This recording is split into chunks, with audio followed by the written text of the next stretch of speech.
Jadi saya merintis busana muslim ini sebenarnya bukan hanya di Purwakarta ya. Pertama memang basic kita dulu dari tahun 2007 itu saya sudah membuka usaha di Tanah Abang. Di Tanah Abang itu memang kita akan bermainnya di sana kan grosir ya. Grosir itu dalam artian apa yang kita produk itu nggak sama dengan apa yang kita jual di Purwakarta ini. Jadi latar belakang saya membuka fashion muslim ini yang pertama mungkin dari 2007 itu sudah menjadi tren ya di sini. Yang kedua, saya juga sebagai seorang muslim, saya rasa itu suatu bagian daripada syiar juga ya, berjuang pada muslim itu. Jadi selain saya mendapatkan istilahnya margin keuntungan, yang kedua sebagai syiar juga. Nah, terus dari tahun 2007 berlanjutlah saya sampai ke tahun 2011. Kebetulan saya kan tinggalnya di Purwakarta dan usaha dulu di Tanah Abang. Nah, dari 2017 itu sampai tahun 2017 sampai 2000 berapa ya kemarin itu 2009 itu pasar di Tanah Abang itu boleh dibilang itu sudah makin menurun ya. Nah, terus saya kebetulan tinggal di Purwakarta sehingga saya akan coba melirik nih market di Purwakarta seperti apa, saya coba pelajarin kira-kira apa yang dibutuhkan di Purwakarta ini. Ternyata saya berkesimpulan di tahun 2011 pakai apa istilahnya penjualan pakaian muslim ini saya pastikan Purwakarta ini bagus. Karena menurut analisa saya di Purwakarta ini kurang lebih sekitar 90% itu masyarakatnya adalah orang muslim. Dan di latar belakangnya dari itulah maka di tahun 2011 tersebut saya membuka satu usaha di Purwakarta ini. Terus di Purwakarta ini saya coba membuka gerai satu dulu. Satu ini dalam artian untuk mencoba market di Purwakarta.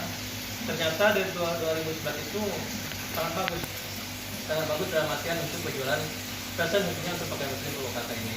Karena orang Purwakarta ini saya lihat itu memang sangat konsumtif ya untuk membeli pakaian tersebut. Peluang itulah yang saya manfaatkan dan akhirnya sampai sekarang sudah ada 3 gerai saya di Purwakarta ini. Alhamdulillah sampai sekarang masih berjalan. Nah, seperti itu latar belakangnya. Kemudian bagaimana cara Bapak bertahan di tengah persaingan usaha ini? Oh iya, jadi saya punya konsep sebenarnya di dalam usaha ini. Yang pertama saya pelajarin, yang pertama konsumen itu adalah ada 3 hal ya kalau tidak salah yang dibutuhkan oleh konsumen. Yang pertama dari harga, itu yang kita harus pertahankan di harga. Kita bagaimanapun membuat harga yang semurah mungkin lah dalam rasanya. Yang kedua itu kualitas. Yang berikutnya yang ketiga itu pelayanan. Selain pelayanan yang keempat mungkin faktor tambahan ya adalah sarana dan prasarana yang ada di kita ini. Dan jadi dari 4 hal itu minimal dari 4 hal itu yang saya pegang adalah 2. Yang pertama di harga dan kualitas. Kenapa? Kalau kita mempunyai harga yang murah, konsumen itu akan tertarik dengan harga yang murah. Yang kedua, setelah dia membeli harga yang murah, terus dia pakai karena di sini kan banyaknya yang langsung dipakai sendiri dengan kualitas yang kita punya. Kalau kualitas tersebut terasa nyaman dan enak untuk mereka, 2 faktor itulah yang akan membuat mereka jadi pelanggan kita. Nah, jadi minimal yang kita pegang dalam bertahan di situasi sekarang ini adalah harga, kualitas, dan yang terakhir itu pelayanan. Nah, dari 3 hal ini, yang satunya adalah tambahan itu yang saya maksud tadi sarana. Ya mungkin sarananya membuat supaya pembeli tersebut selain harganya bagus, pelayanan kita bagus, harga kita juga mungkin semurah dan lain. Yang ketiga, sarananya membuat mereka nyaman. Nah, pada itulah yang saya pegang di sini. Alhamdulillah sampai saat ini masih bisa bertahan di sini. Mungkin seperti itu. Kemudian bersama siapa Bapak merintis usaha ini? Oh, usaha ini waktu pertama sekali itu saya merintis dulu di Tanah Abang itu bersama adik, dan sekarang alhamdulillah adik saya sudah mandiri sendiri di sana. Ada gerai di Tanah Abang juga dan ada gerai juga di Purwakarta. Begitu. Kemudian di daerah mana saja cabang usaha ini? Kalau sentralnya kan saya di Tanah Abang ya. Nah, dan termasuk cabang itu di Purwakarta ini termasuk cabang ini. Ya, karena di Purwakarta kenapa saya bercabang? Karena memang sentralnya kita produksinya di Tanah Abang. Kemudian apa atau siapa yang memotivasi Bapak untuk membangun usaha ini?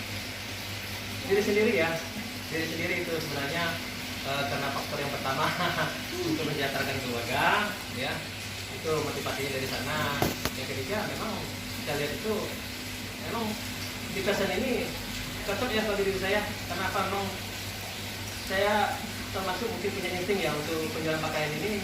Dari awal mencoba berdagang di Tanah Abang itu memang mungkin rezekinya di sini. Jadi makanya akan saya fokuskan di usaha fashion ini.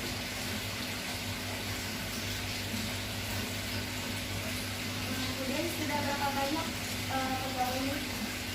Kalau pegawai di produksinya saja saya punya itu kalau sekarang ya, karena situasi sekarang ini di sana ada di Jakarta itu di produksinya ada 6 orang. Kalau di Purwakarta ini untuk orang tokonya 12 orang.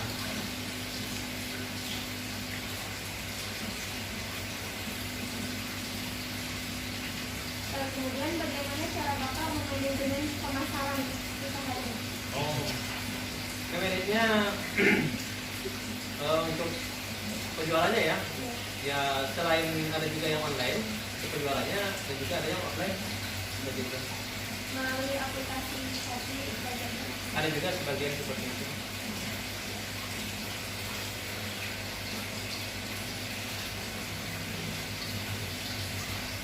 kemudian dalam jangka pendeknya untuk kedepannya ada rencana apa lagi untuk mengembangkan usaha?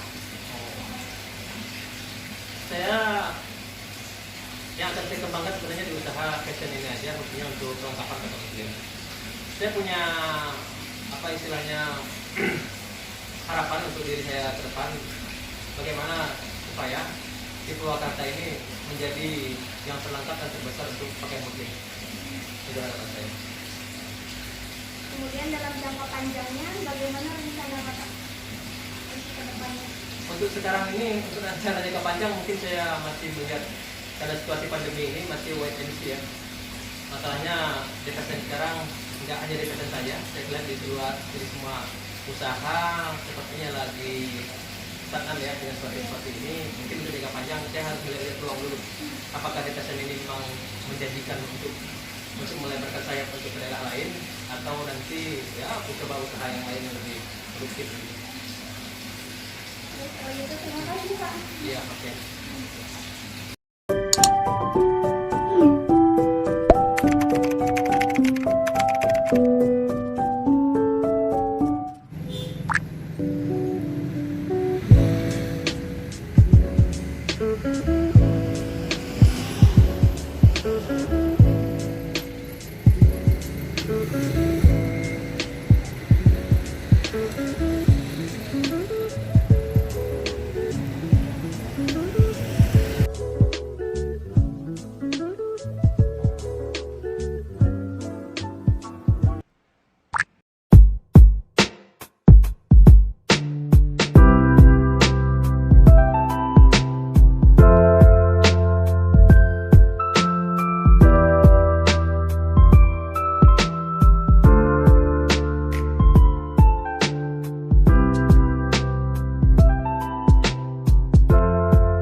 What a wonderful world.